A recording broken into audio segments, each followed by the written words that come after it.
On connaît quelque chose qui est capable de stimuler ton cerveau plus efficacement que le café. Eh oui, il est temps d'aller chercher ta loupe de détective. Oh my god. Regarde attentivement cette image. Qu'est-ce qui cloche ici?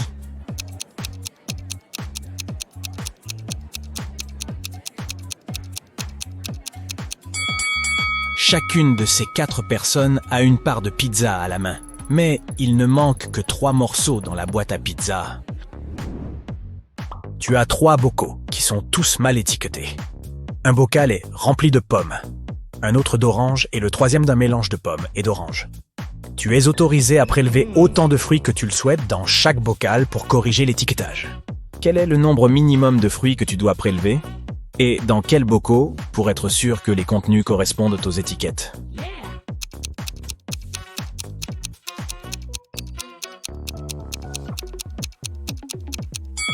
Penchons-nous sur le scénario suivant. Tu choisis un fruit dans le bocal étiqueté pommes et oranges et tu obtiens une pomme. Cela signifie que le bocal devrait être étiqueté pomme. Dès lors, le bocal étiqueté orange devrait être étiqueté pommes et oranges, car il ne peut pas seulement contenir des oranges, et nous avons déjà notre bocal à pommes. Le même scénario s'applique si c'est une orange que tu trouves dans le bocal étiqueté pommes et oranges. Il suffit donc de prendre un fruit dans le bocal pommes et oranges pour étiqueter correctement tous les bocaux. Un jour, un agriculteur a mis au défi un ingénieur, un physicien et un mathématicien de clôturer la plus grande surface possible en utilisant le moins de clôture possible. L'ingénieur a façonné sa clôture en forme d'un grand cercle et a déclaré qu'il s'agissait de la méthode la plus efficace. Le physicien a fait une longue ligne et déclaré que clôturer la moitié de la Terre était la meilleure solution. Le mathématicien s'est moqué d'eux et a montré sa conception, qui a battu celle des autres. Qu'a-t-il fait ?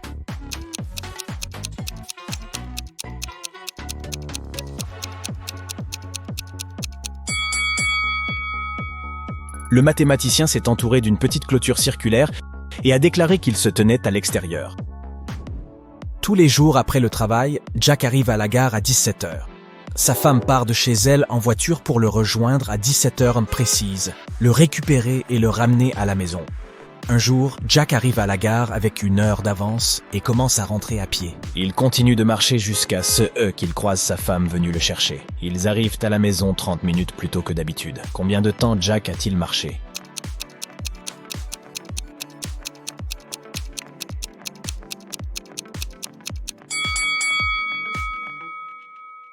La meilleure façon d'aborder ce problème est de le considérer du point de vue de l'épouse.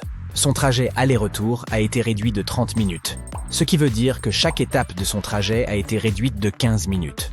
Cela signifie que Jack a dû marcher pendant 45 minutes. Logan est un agent spécial qui tente d'attraper un génie du crime.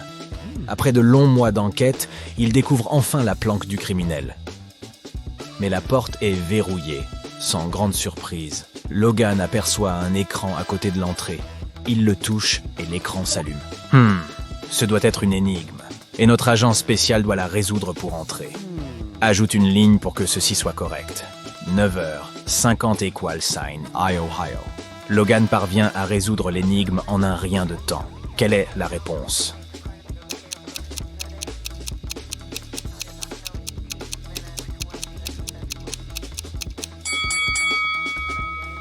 « 9h50 equal sign, I Ohio. 9h50 equal sign, 10h moins 10. » La porte s'ouvre et notre homme pénètre dans un couloir obscur. Après avoir marché un certain temps, Logan remarque une autre porte. Ah, encore une serrure à combinaison. Notre héros aperçoit également un calendrier accroché au mur. En bas, il y a plusieurs lettres. LVM. Après avoir fait le rapprochement, l'agent spécial trouve le code secret. Quel est-il ?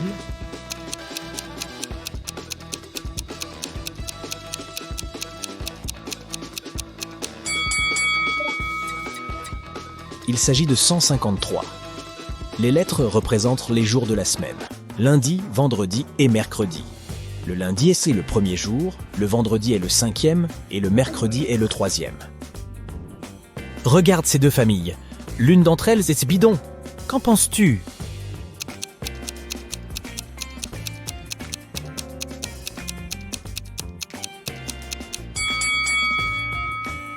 La famille de droite a des habitudes alimentaires bizarres. Elle laisse son fils manger tout le gâteau à lui tout seul. Mais peut-être ne se soucie-t-il tout simplement pas d'une alimentation saine. La famille de gauche, en revanche, semble bien sous tout rapport. Mais as-tu repéré un port USB caché par le collier que porte la mère de famille? C'est un robot. Et toute cette histoire de famille n'est qu'une vaste supercherie. Maintenant, regarde ces prisonniers. Lequel a le plus de chances de s'échapper?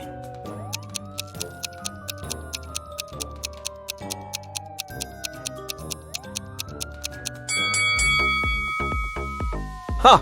On t'a bien eu! Ni l'un ni l'autre ne sont prêts de sortir.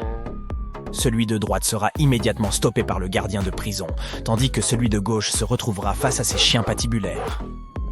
Et parmi ces jeunes filles, laquelle manque de bon sens?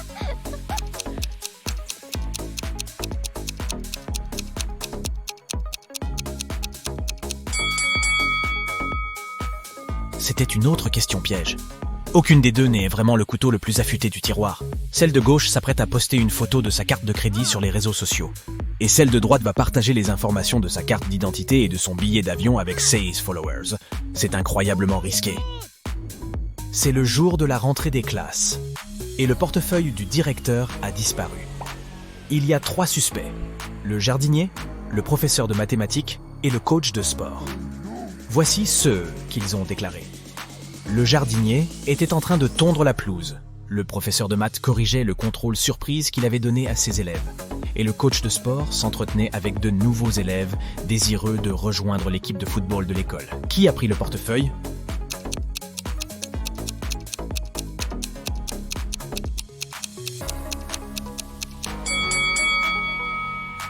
C'est le professeur de mathématiques. Personne ne fait d'examen surprise le jour de la rentrée. Regarde ces femmes. Peux-tu deviner laquelle n'est pas vraiment enceinte?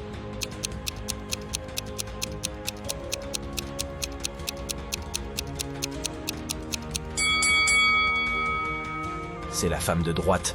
Son ventre a une forme étrange. Et quelque chose semble bouger sous ses vêtements. C'est plutôt flippant. Un jour, l'empereur demande à son plus fidèle général ce qu'il choisirait si on lui offrait la justice ou beaucoup d'or. « Je choisirais l'or !» répond le général sans hésiter. L'empereur est déconcerté. « J'aurais été déçu même si c'était le choix d'un humble mendiant », répond l'empereur. « Mais venant de toi, ce n'est pas juste une déception. C'est absolument consternant. » Mais le général justifie sans problème sa réponse à l'empereur bouleversé. Que lui dit-il ?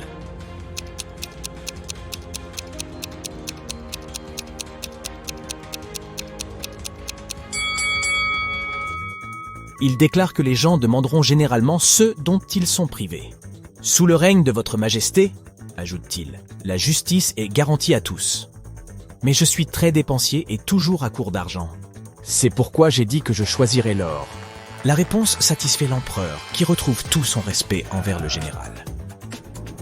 La police arrive tôt le matin dans une station de ski. Dans la nuit, quelqu'un a attaqué le directeur de l'hôtel, qui a été transporté à l'hôpital, toujours inconscient. La police soupçonne 3 personnes, Lara, James et Arthur, arrivés la veille. Les policiers ont inspecté leur chambre et voici ce qu'ils ont trouvé.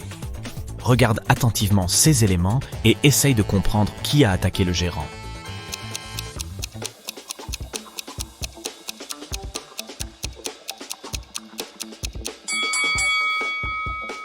C'est Arthur. Regarde, il n'a pas de vêtements chauds, ce qui signifie qu'il n'est pas venu ici pour skier. Allison et ses sodas de la grande patronne d'une entreprise multinationale. Un jour, alors qu'elle se rend à une réunion importante, elle remarque que les documents dont elle a ses besoins n'ont pas été imprimés. Elle a pourtant demandé à au moins 3 de ses subordonnés de le faire. Yann dit qu'il rentre tout juste du supermarché parce qu'il n'y avait plus de café en grains. Robert prétend qu'il a été extrêmement occupé à rédiger un nouveau contrat. Et Alice répond qu'elle était dans la cuisine, en train de préparer des encas et du café pour la réunion. Qui a réellement oublié de faire son boulot et invente des excuses au dernier moment.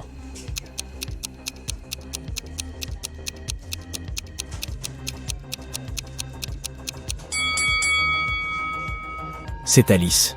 Il n'y a pas de café au bureau. Alors comment aurait-elle pu en faire? Monsieur Hudson, qui est un riche homme d'affaires, est atteint d'une grave maladie et séjourne dans le meilleur hôpital de la ville. Il est traité avec des pilules inventées par un professeur excentrique qui travaille ici. Monsieur Hudson se sent de mieux en mieux et s'apprête à sortir de l'hôpital. Mais un matin, on le retrouve dans un état critique. La police a 4 suspects. La femme de ménage, l'infirmière, l'assistante de l'homme d'affaires, ainsi que le professeur. La femme de ménage affirme que Monsieur Hudson aimait que sa chambre soit bien propre et qu'elle venait donc la nettoyer tous les jours. L'infirmière déclare qu'elle faisait des injections à Monsieur Hudson tous les matins et qu'ils étaient même devenus amis. Le professeur est très contrarié. Sa maladie était complexe, mais nous avons accompli de tels progrès. Et il a fallu que tout cela arrive. L'assistante, pour sa part, répond que son patron lui a demandé de lui apporter chaque jour ses friandises préférées. Ce qu'elle a fait. Peux-tu trouver la cause de l'aggravation de l'état de santé de Monsieur Hudson ?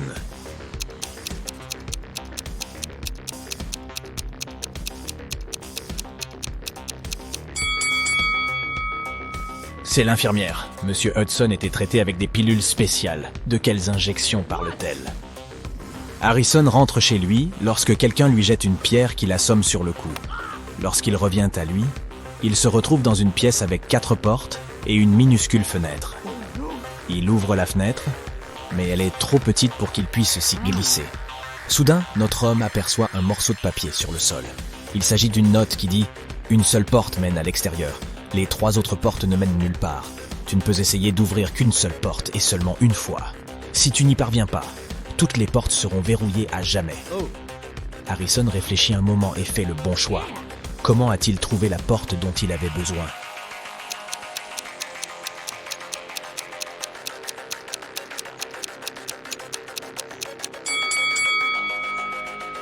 Il a ouvert la fenêtre, ce qui a créé un courant d'air.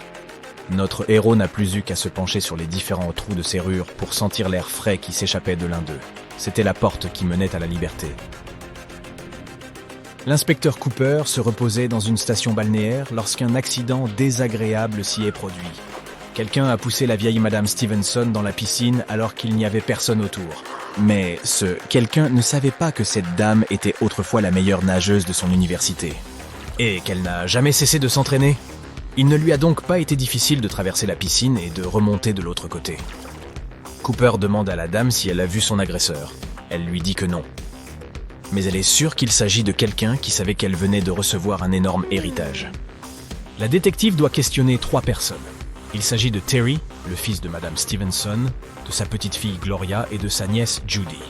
Terry déclare « Ces derniers temps, j'ai été très occupé. Quelque chose d'urgent s'est produit au travail. Je n'ai même pas le temps de quitter ma chambre pour aller manger. » Gloria demande à Cooper de garder son secret. Elle sort avec un serveur rencontré dans un café de la plage. Si sa famille l'apprenait, elle serait furieuse. Et Judy dit à Cooper qu'elle a pris sa voiture pour aller faire du shopping dans le centre-ville. Qui ment?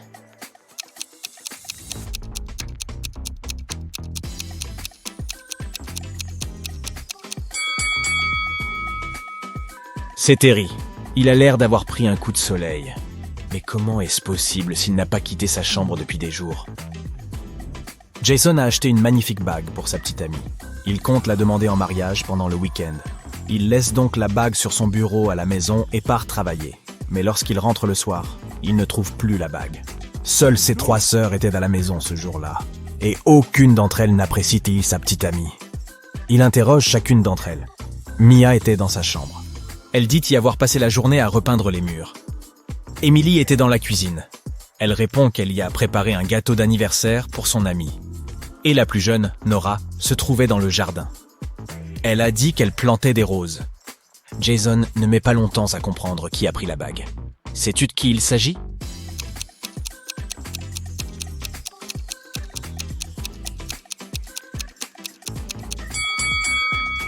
C'est Nora. Elle a l'air trop bien apprêtée pour une personne qui a prétendument passé toute la journée dans le jardin. De plus, elle n'a pas d'outils de jardinage. Le meilleur joueur de l'équipe de volley-ball de Julien a disparu juste avant le match. Les principaux suspects sont 3 joueurs de l'équipe rivale. Jackie déclare « Je reviens de la salle de sport. Je m'échauffais avant la compétition. » Léo, pour sa part, a dû aller chercher sa femme et sa fille à l'hôpital. Et Roger prétend qu'il s'est fracturé le tibia et que le médecin de l'équipe lui faisait un massage. Qui se cache derrière la disparition du joueur?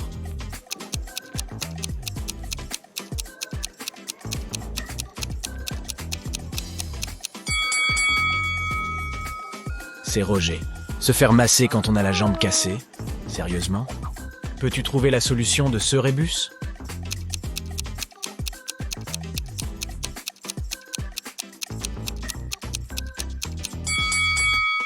La réponse est bien sommaire.